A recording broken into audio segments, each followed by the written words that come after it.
Halo, apa kabar semuanya? Semoga kita semua dimanapun kita berada selalu dalam keadaan sehat, selalu penuh semangat, dan tentunya dalam perlindungan Tuhan. Pada kesempatan kali ini kita akan belajar bersama bagaimana menggunakan Padlet sebagai media pembelajaran online. Nah, sebelum kita mencoba, kita lihat dulu Padlet adalah. Di sini ada beberapa artikel yang menjelaskan terkait Padlet.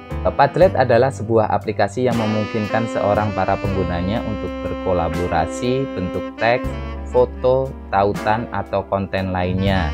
Atau juga Padlet merupakan virtual online di mana guru dan siswa dapat melakukan pembelajaran secara kolaboratif, refleksi, berbagi link dan gambar dalam sebuah lokasi.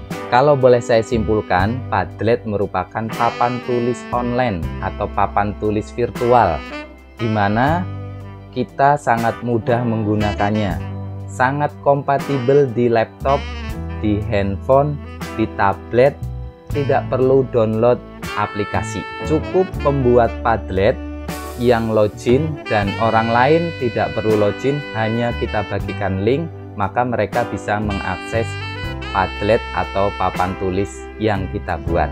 Nah, baik, kita langsung saja mencoba membuatnya.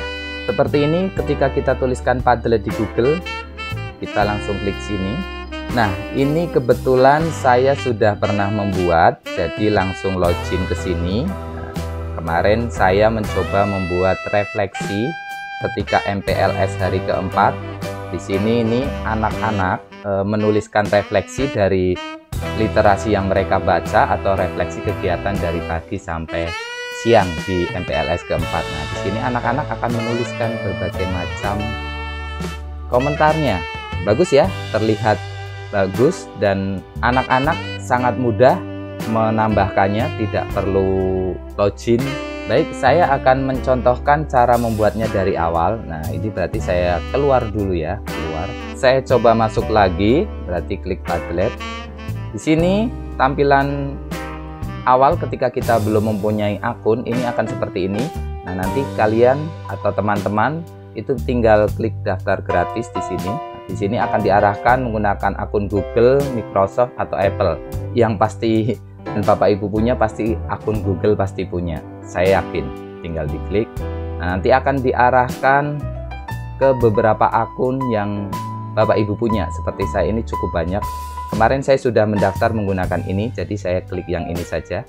Nah, ini kembali ke tampilan yang tadi. Nah, untuk membuatnya cukup klik buat tablet. Di sini ada beberapa template yang bisa Bapak Ibu pilih.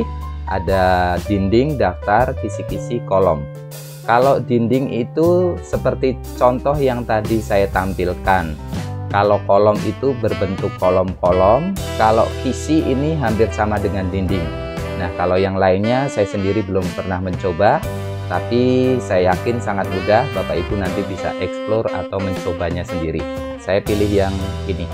Nah, di sini akan langsung ditampilkan sebuah settingan. Nah, di sini kita bisa langsung tulis.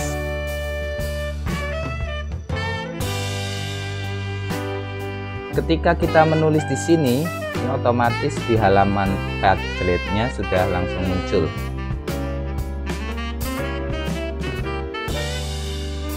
Lalu di bagian bawahnya ada menyalin ke clipboard. Nah, menyalin ke clipboard ini nantinya yang akan kita bagikan linknya ke teman-teman ataupun anak didik kita supaya mereka bisa mengakses Padlet yang kita buat.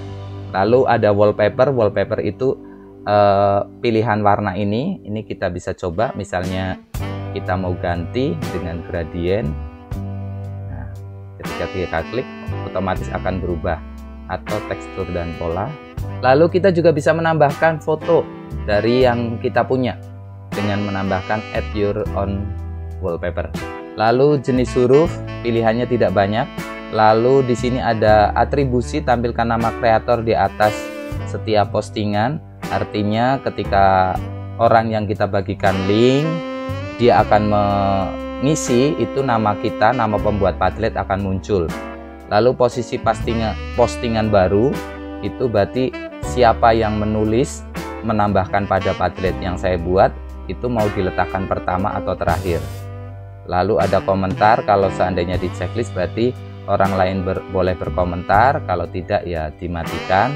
Ada reaksi, sama kalau seandainya di checklist ini pilihan suka, ada vote, bintang, dan beri nilai. Lalu selanjutnya memerlukan persetujuan. Ini seandainya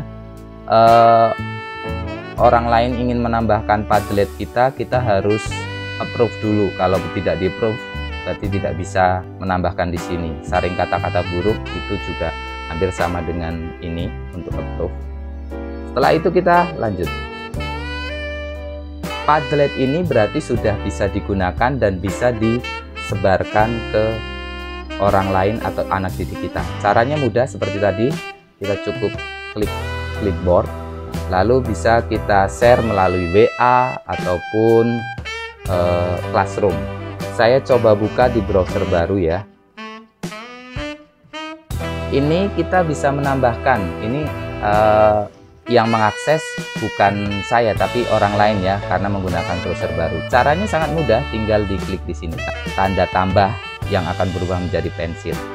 Di bagian title itu kita diisi dengan nama yang akan membuat postingan. Misalnya namanya Andi. Nah, write something atau tuliskan sesuatu. Misalnya, saya hari ini belajar dengan senang hati.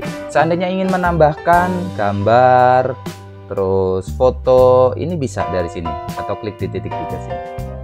Nah, ini ada upload kamera, video, lokasi, dan lain sebagainya. Contoh ya, misalnya kita upload gambar.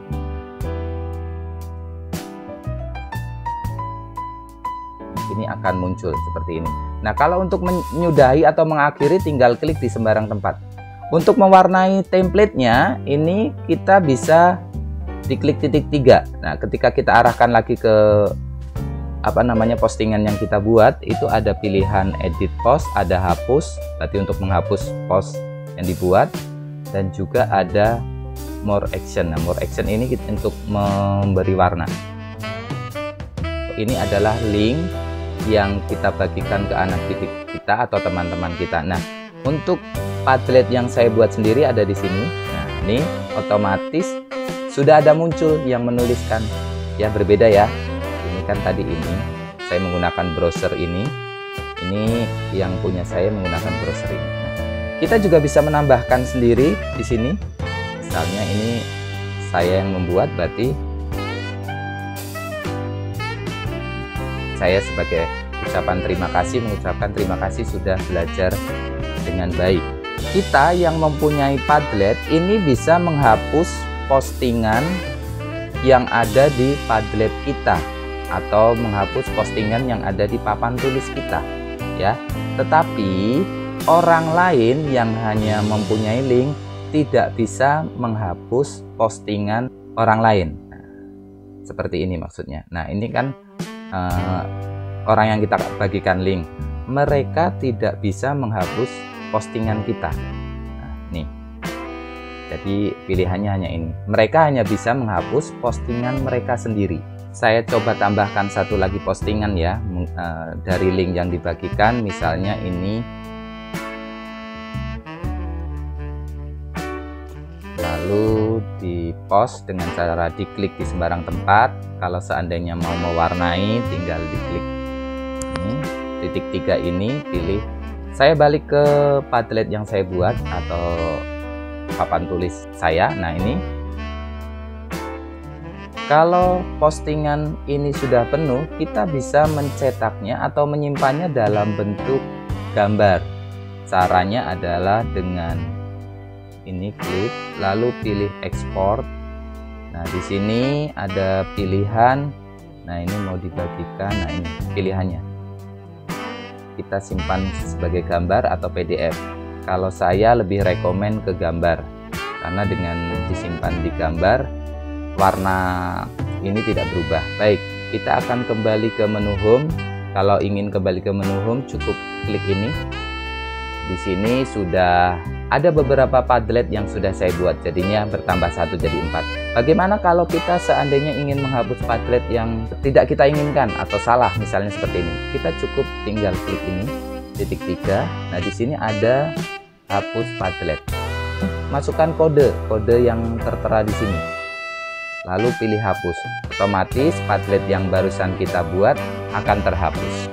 Demikian tadi cara atau langkah membuat Padlet sebagai media pembelajaran online. Jangan berhenti di Bapak Ibu guru, bagikan kepada teman supaya pembelajaran online semakin menarik dan tidak membosankan. Salam sehat penuh semangat, Tuhan memberkati. Terima kasih.